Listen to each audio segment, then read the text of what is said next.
Di tengah menguatnya persaingan tiga bakal calon presiden, isu dua poros di Pilpres 2024 menguat.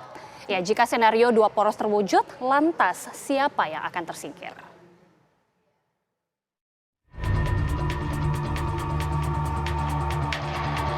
Kabar pemilihan presiden hanya diikuti dua poros koalisi dengan dua pasangan calon saja kian kencang berhembus.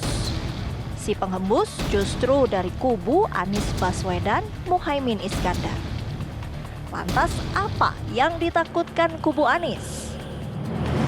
Sebenarnya dua poros itu bukan saya yang pertama. Kemarin sebelum pemilu juga sudah ada analisis untuk dua poros agar pemilu lebih efektif gitu. Nah, hari ini faktanya memang di perbincangan publik dan di media itu memang hanya ada dua poros. Poros perubahan dan poros non perubahan. Nah, dua poros itu diterjemahkan pada tiga koalisi yang ada. Nah, koalisi perubahan itu sudah jelas, sudah ada capres dan cawapresnya Mas Anies dan Gus Muhaimin, amin. Nah, yang sementara non perubahan masih sampai sekarang, bahkan jadwal pendaftaran masih ditunda. Nah, saya memprediksi secara pribadi kelihatannya memang akan menuju pada dua poros.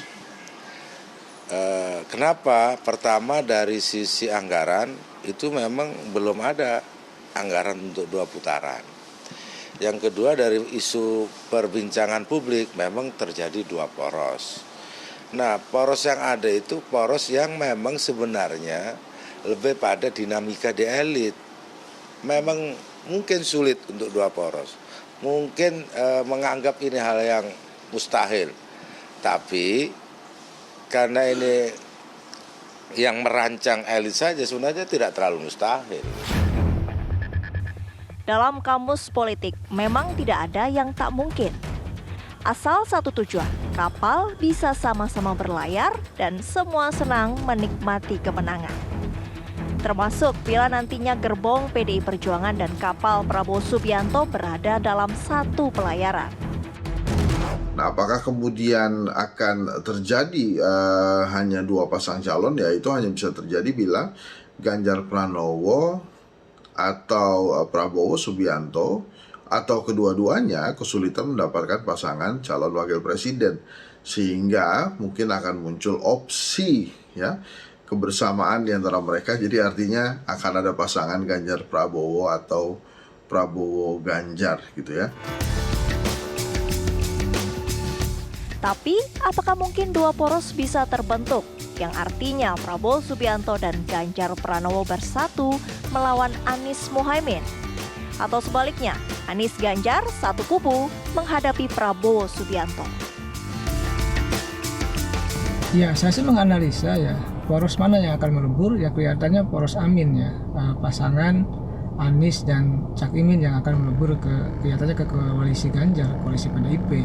Kenapa? Ini yang desainnya kan desain Cak Imin yang akan melebur ke PDIP. Karena kenapa tidak ke Prabowo? Karena kita tahu sebelum Cak Imin atau PKB berkoalisi dengan Anies itu kan sudah ada di koalisi Prabowo. Jadi sulit untuk kembali ke Prabowo. Tapi dalam politik bisa saja.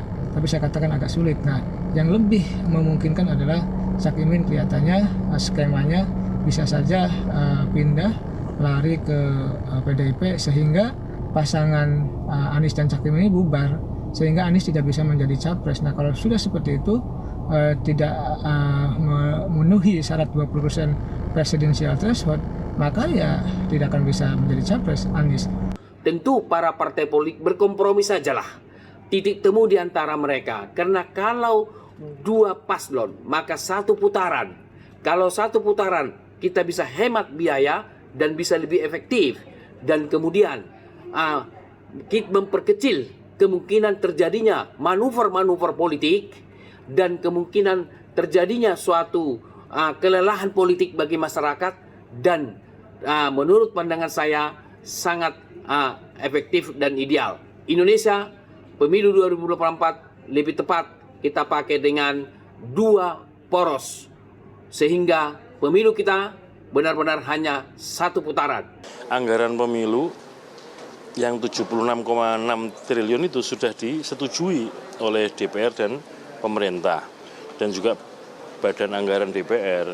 Jadi dananya atau anggarannya sudah tersedia, bukannya tidak ada, tetapi sudah tersedia. Hanya saja untuk pencairan dan penggunaannya kan harus terpenuhi dulu situasi yang menjadikan syarat adanya putaran kedua, Pilpres putaran kedua itu terjadi. Semua kemungkinan masih bisa terjadi. Kekuatan komunikasi dan lobi-lobi politik dinilai menjadi penentu siapa sosok yang berhasil mendaftar ke KPU. Tim TV One mengabarkan.